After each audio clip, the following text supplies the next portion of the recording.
Bonjour à tous. Aujourd'hui, on va voir un autre auteur qui a marqué la littérature engagée à la période postcoloniale, Frantz Fanon. Frantz Fanon, 1925-1961, est un psychiatre, philosophe, révolutionnaire et écrivain martiniquais dont les travaux ont profondément influencé les études postcoloniales, la théorie critique et les luttes mondiales contre le colonialisme et le racisme. Né en Martinique, alors colonie française, Fanon a été marqué par le racisme et le colonialisme, ce qui a façonné sa pensée intellectuelle et politique. Ses œuvres les plus célèbres incluent Peau noire, Masque blanc, 1952, et Les damnés de la terre, 1961. Contributions et idées principales. Un colonialisme et santé mentale. Fanon a exploré les effets psychologiques du colonialisme sur les colonisés et les colonisateurs. Dans Peau noire, Masque blanc, il analyse le racisme internalisé et les conflits identitaires vécus par les personnes noires dans un monde dominé par les Blancs. Il soutient que le colonialisme déshumanise les colonisés, entraînant un traumatisme psychologique et une identité fracturée. 2. Violence et décolonisation. Dans Les damnés de la terre, Fanon défend l'idée que la violence est un outil nécessaire et cathartique pour les colonisés afin de retrouver leur humanité et de renverser l'oppression coloniale. Il voit la violence comme un moyen de briser les chaînes psychologiques et physiques du colonialisme. Il insiste sur le fait que la décolonisation n'est pas seulement un processus politique, mais aussi profondément psychologique et culturel. 3. Critique du nationalisme.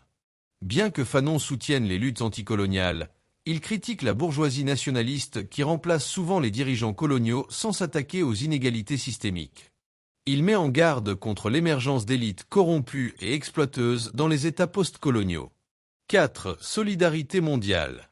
Fanon prône la solidarité entre les peuples opprimés à travers le monde, en particulier entre l'Afrique et la diaspora africaine.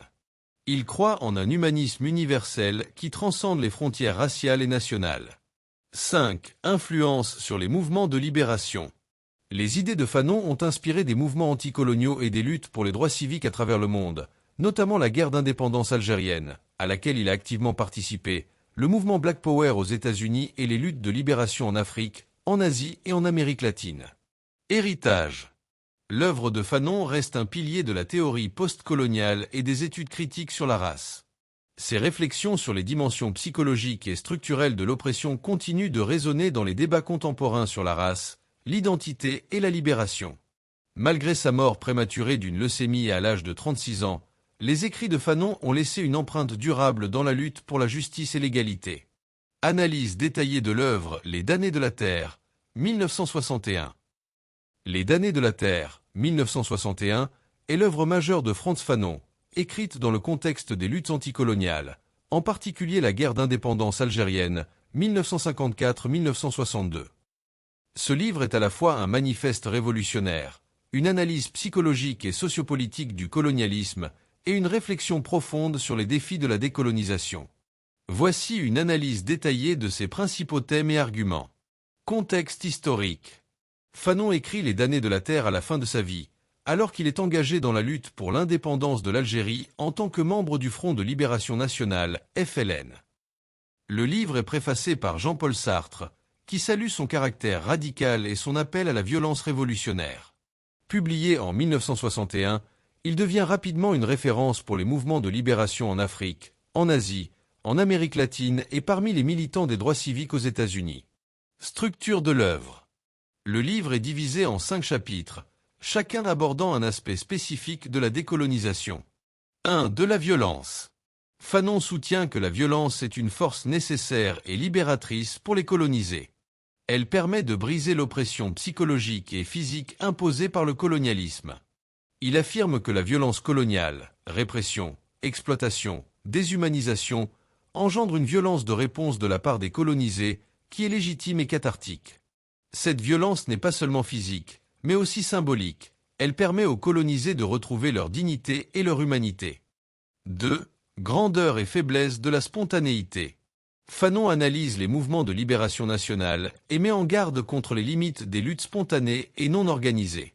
Il souligne l'importance d'une conscience politique collective et d'une direction révolutionnaire pour éviter que la décolonisation ne dégénère en chaos ou ne soit récupérée par une élite corrompue. 3. Mésaventures de la conscience nationale. Fanon critique la bourgeoisie nationale dans les pays post-coloniaux, qu'il accuse de reproduire les structures d'exploitation du colonialisme. Il dénonce l'émergence d'une classe dirigeante qui s'enrichit au détriment des masses, sans transformer les structures économiques et sociales héritées de la colonisation. Il appelle à une véritable révolution sociale et économique, pas seulement à un changement de pouvoir politique. 4. Sur la culture nationale. Fanon explore le rôle de la culture dans la lutte anticoloniale. Il soutient que la culture nationale doit être un outil de résistance et de réaffirmation identitaire. Il critique l'imitation des cultures coloniales et plaide pour une renaissance culturelle authentique, ancrée dans les réalités locales et populaires.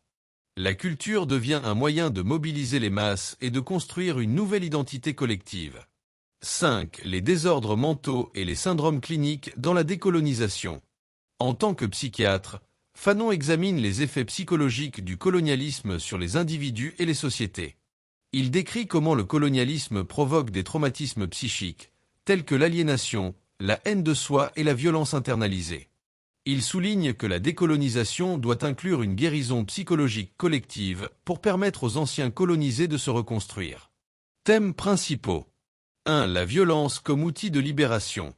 Fanon défend la violence révolutionnaire comme une réponse inévitable et nécessaire à la violence coloniale. Pour lui, elle est un moyen de briser la passivité et la soumission imposées par le colonialisme.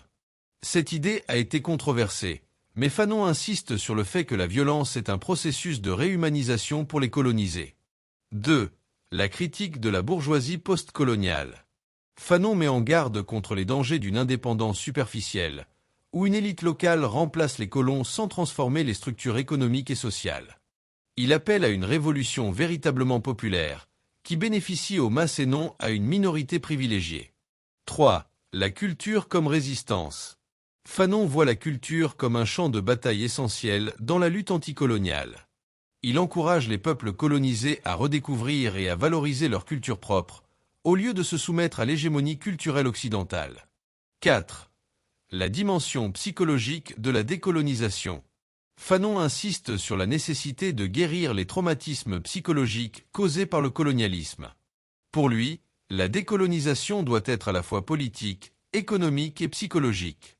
5. L'universalisme humaniste. Malgré son engagement dans les luttes nationales, Fanon croit en un humanisme universel. Il rejette le racisme et le tribalisme, appelant à une solidarité entre tous les opprimés. Réception et héritage. Les damnés de la terre a été salué comme un texte fondateur des études postcoloniales et des mouvements de libération. Il a influencé des figures comme Malcolm X, Che Guevara et les militants des Black Panthers.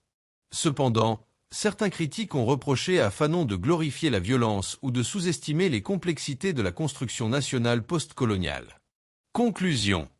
Les damnés de la terre est une œuvre puissante et provocante qui reste d'une actualité brûlante. Fanon y expose les mécanismes de l'oppression coloniale et propose une vision radicale de la libération, qui englobe à la fois la lutte politique, la transformation sociale et la guérison psychologique. Son appel à la justice, à l'égalité et à l'humanisme universel continue d'inspirer les luttes contemporaines contre l'injustice et l'oppression.